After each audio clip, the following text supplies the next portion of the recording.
नागपूरपासून 40 ते 45 किलोमीटर अंतरावर असलेलं रामटेक गड मंदिर हे पुरातन मंदिर आहे आणि आता आम्ही जात आहोत रामटेक गड मंदिर या ठिकाणी दर्शनासाठी।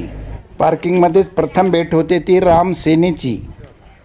आता आलो आम्ही रामटेकला आणि रामटेकला आणि या माऊली इथे बसलेले आहेत। या फुटाने वगैरे काही विक्री करतात 10-10 रुपयाचं आणि ते या वानरांना टाकतात।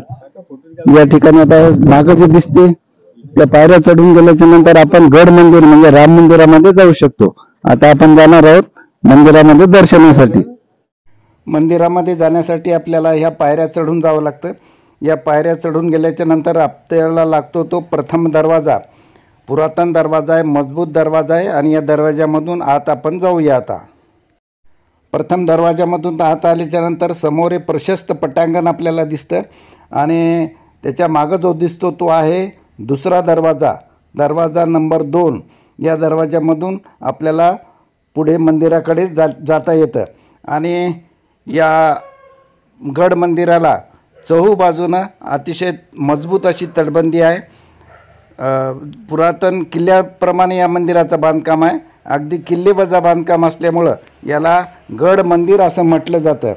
हे जे मंदिर आहे हे साधारणतः 1500 ते 2000 वर्ष जुनं मंदिर आहे, पुरातन मंदिर आहे आणि नागपूरचे रघुजी भोसले महाराज यांनी या मंदिराचा 300 वर्षापूर्वी जीर्णोद्धार केल्याचा उल्लेख आपल्याला आढळतो।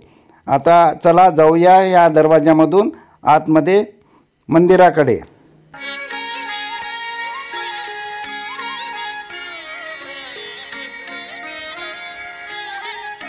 आता तिसरं गेट किल्ल्याप्रमाणे या संपूर्ण मंदिराची रचना आहे आणि बाजूला दिसते आपल्याला ही पूर्ण तटबंदी। इकडे दाखवा तटबंदी, ही तटबंदी आहे आणि हे बुरुज आहेत।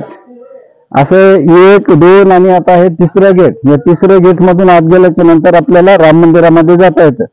त्या ठिकाणी तलाव आहे, तो तलाव सुद्धा दाखवतो, त्याची सुद्धा माहिती देतो। चला आता हा आहे अगस्त्य ऋषी आश्रम।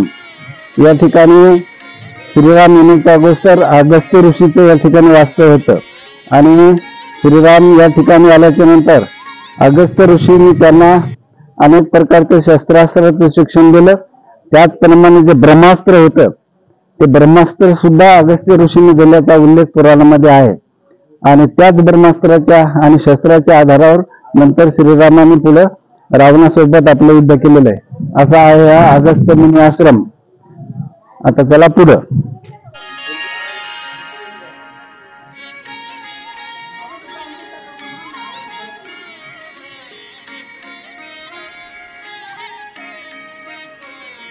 आता मुख्य मंदिराचा दरवाजा आणि त्याच्यावर अतिशय पुरातन असं नक्षीकाम केलेलं आहे आणि एकावर एक दगड ठेवलेले आहेत आणि अनेक वर्ष जुना असून सुद्धा आजही ते जसे तसे कायम आहेत। कालिदास जे होते महाकवी कालिदास, संस्कृतचं त्यांनी जे महाकाव्य लिहिलं मेघदूत, ते मेघदूत महाकाव्य याच ठिकाणी लिहिलं अशी सुद्धा एक आख्यायिका आहे। चला आता पुढे। राम मंदिर या ठिकाणचं मुख्य मंदिर आपल्याला मुख्य मंदिर मागे दिसत आहे। वर मंदिराचं शिखर दाखवा, दिसलं? आपण आता दर्शन घेऊया। मंदिरातील कॅमेरामॅन बंदी असल्यामुळे मंदिरातलं आपल्याला दाखवता येत नाही, परंतु मंदिराचं बाहेरचं जे रूप आहे ते आपल्याला नक्कीच बघण्यासारखं आहे। मंदिराच्या आवारात अनेक आकर्षक इमारती आपल्याला बघायला मिळतात। ही बघा समोर दिसणारी आकर्षक इमारत आणि ही आहे श्रीराम मंदिर। अतिशय देखणं बांधकाम या मंदिराचं आहे। संपूर्ण दगडी बांधकाम केलेली इमारत आहे, परंतु लाकडावर जशा प्रकारची नक्षी काढल्या जाते त्या पद्धतीची नक्षी या इमारतीवर आहे। या इमारतीच्या दुसऱ्या मजल्यावर गेल्याच्या नंतर हे आहे व्ह्यू पॉइंट। या ठिकाणी आपण या व्ह्यू पॉइंटवर गेल्यानंतर संपूर्ण गड मंदिराचा जो परिसर आहे बाजूचा, तो परिसर, तलाव आणि अतिशय निसर्गरम्य ठिकाणी मंदिर आहे। गडावर आहे, जवळपास 600 मीटर उंचीवर हे मंदिर आहे, म्हणजे 2000 फुटावर आणि या ठिकाणी पूर्ण परिसर अतिशय सुंदर दिसतो। अगदी लांबवर दिसणारं निसर्गाचं हे विहंगम असं स्वरूप. आणि हे आहे रामटेक शहर. रामटेक शहरातील इमारती आणि संपूर्ण परिसराचं दिसणारं हे विहंगम स्वरूप मन वेधून घेते.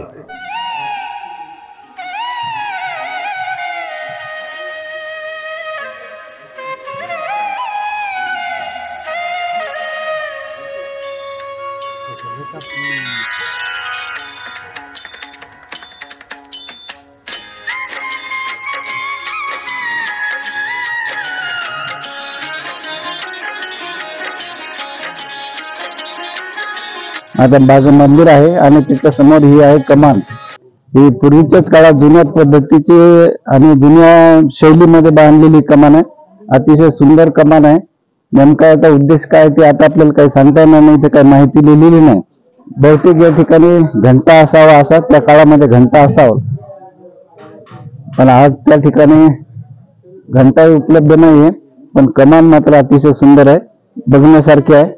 श्रीराम सीता लक्ष्मण यांचं वास्तव्य या ठिकाणी 4 महिने होतं. चित्रकूटून येताना या ठिकाणी वास्तव्य केला आणि त्यानंतर श्रीराम नाशिक या ठिकाणी पंचवटीला गेले, अशा पद्धतीने पुराणामध्ये उल्लेख आहे. आणि या राम मंदिराचा पद्मपुराणामध्ये सुद्धा उल्लेख आहे. ठिकाणी आता मंदिरात आपण दर्शन घेतलेलं आहे. आता पाहूया तलाव.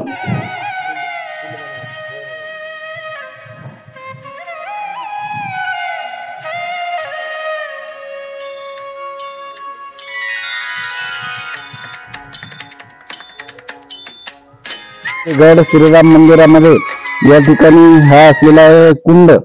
या कुंडाच्या संदर्भात अशी आख्यायिका सांगितली जाते की जेव्हा भक्त प्रल्हादाला हिरण्यकश्यपू हे त्रास देत होते, त्यावेळेस भगवान विष्णूंनी नरसिंहाचं रूप घेतलं आणि नरसिंह अवतारामध्ये त्या हिरण्यकश्यपूचा वध केला. भक्त प्रल्हादाने सांगितलं की प्रत्येक खांबामध्ये माझा देव आहे. तेव्हा त्या हिरण्यकश्यपूने त्या खांबाला लाथ मारली आणि तो खांब पडल्याच्या नंतर त्यामधून नरसिंह रूपी अवतार प्रगट झाला. आणि नंतर त्या हिरण्यकश्यपूला असा वर होता की आकाशामध्ये नाही, जमिनीवर नाही किंवा शस्त्रानं नाही, असा कोणत्याच याने तुझा वध होणार नाही, असा वर दिलेला होता. मग नरसिंह अवतारामध्ये त्या नरसिंहाने आपल्या मांडीवर हिरण्यकश्यपूला घेतलं आणि नखाने, म्हणजे नख हे काही शस्त्र नाहीत, त्या नखाने हिरण्यकश्यपूचं पोट फाडून त्याचा वध केला, अशी आख्यायिका आहे. आणि वध केल्याच्या नंतर नरसिंहाकडे जी गदा होती, ती गदा अतिशय जोरामध्ये रागानं नरसिंह अवतारामध्ये त्यांनी जमिनीवर या ठिकाणी आदळली आणि त्या आदळल्याच्या नंतर त्या गदेच्या प्रहारामुळे हा कुंड तयार झाला, अशी आख्यायिका सांगितली जाते. आणि हा कुंड आजही या ठिकाणी आपल्याला पाहायला मिळतो. आणि यामध्ये पाणी आहे. अतिशय उंचावर मंदिर आहे, साधारणतः 600 ते 700 मीटरवर उंचीवर हे मंदिर आहे पूर्ण. परंतु याच्यामध्ये जे पाणी असते, या पाण्याची पातळी पावसाळ्यातही वाढत नाही आणि उन्हाळ्यातही कधी कमी होत नाही, कधी पातळीची कमी जास्त होत नाही, असं सांगितलं जातं. नरसिंहाच्या गदेच्या प्रहाराने निर्माण झालेला हा कुंड आहे. या ठिकाणी आपण आता हा कुंड बघितला, श्रीराम मंदिराचं दर्शन घेतलं. मागे आपल्याला श्रीराम मंदिराचे कलश दिसत आहेत. अतिशय सुंदर असं पुरातन असं मंदिर आहे. आज सगळ्यांनी येऊन या ठिकाणी आमच्या दर्शनाचा योग आला.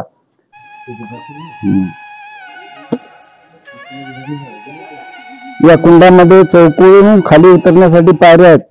त्या बाजूला 1 2 3 4 5 आणि या ठिकाणी मुख्य पायऱ्या आहेत. या पायऱ्यांना खाली सुद्धा उतरायची व्यवस्था आहे. पण आता हे सुरक्षेच्या कारणास्तव हा कुंड बंद केलेला आहे, त्याला कुलूप लावलेलं आहे. असा हा कुंड आपण बघितला, श्रीराम मंदिर बघितलं. पुरातन स्थान आणि वैभवशाली शिल्पकलेचा नमुना हे मंदिर आपण बघितलं. व्हिडिओ आवडल्यास शेअर, लाईक आणि सबस्क्राईब जरूर करा.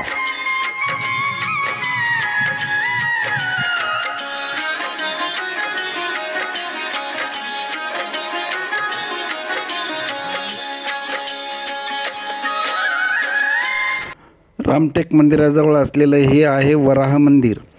हे वराह मंदिर साधारणतः 450 इसवी सन पूर्व या काळामध्ये स्थापन केलेलं असावं. 4 खांबाच्या दगडी मंडपामध्ये ही वराहाची अतिशय सुंदर आणि भव्य अशी मूर्ती या ठिकाणी आपल्याला बघायला मिळते. आणि भोवतालचा जो परिसर आहे, हा परिसर पूर्वी या ठिकाणी भव्य दगडी मंदिर असावं असे या ठिकाणी अवशेष आढळतात. या वराहाच्या पोटाखालून जाण्याचा अनेक भक्त प्रयत्न करतात. अशी मान्यता आहे की या वराहाच्या पोटाखालून सहजतेनं तोच व्यक्ती जाऊ शकतो ज्यानं पुण्यकर्म केलेलं आहे.